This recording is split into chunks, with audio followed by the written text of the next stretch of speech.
Umentri rangba akajilla konrad ke sangma negasing baar ulabu maunong rim manchna ya kamadan artificial football turf hakamadan jongkasnong umbuda kawlapin mang pisa hadu shipho klor khandai phulai laktingka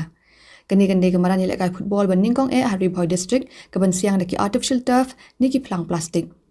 kadairu kajing angnut bagajing thrang dik kabala slam bha jongi pajba kathan khamtam ki kinhun bujupinya yaki lumpung ilekai hapo ka district banyo ya kamadan ilekai kabapaka Umentri rangba ulabu yung ni maunong rim hakajing ranlang umentri katanat ilekai ba Shakler Wajri u MLA ka nongpo ba Miral Bonds Aim u MLA ka jirang ba Sastana Sotun lember ki officer ka State Sports Council ka Directorate of Sports and Youth Affairs par ki kinhun ba per ka Ri-Bhoi haba ajingkran umentri rangba ulo ang bagani ka de ka singi ka badap de jingkar khu bat ka bansa jingkan mau na ka banta ka than ha ka basa tangka tu ka ni banai kan sayo ano ya ka madan ilekai ka ba bit ka ba biang Umentri rangba ula ai khuble yu umentri katanat ilekai bat ki officer katanat ilekai ki patre shitaman pin urlong ya kaniga kam ka bakhra department. Another 200 crores is being sanctioned as we speak, and another additional 200 crores will be sanctioned in the coming years.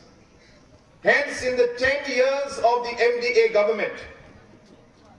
there will be over 1,000 crores worth of investment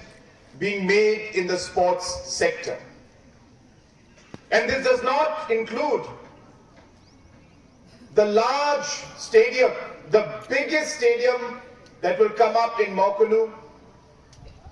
which is amounting to 385 crores, which will be in the new Shillong Township area.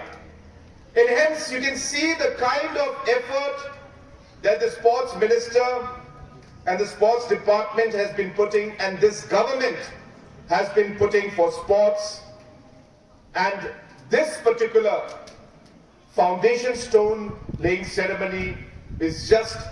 one of the examples of that commitment that we have towards the young generation and the youth of our state.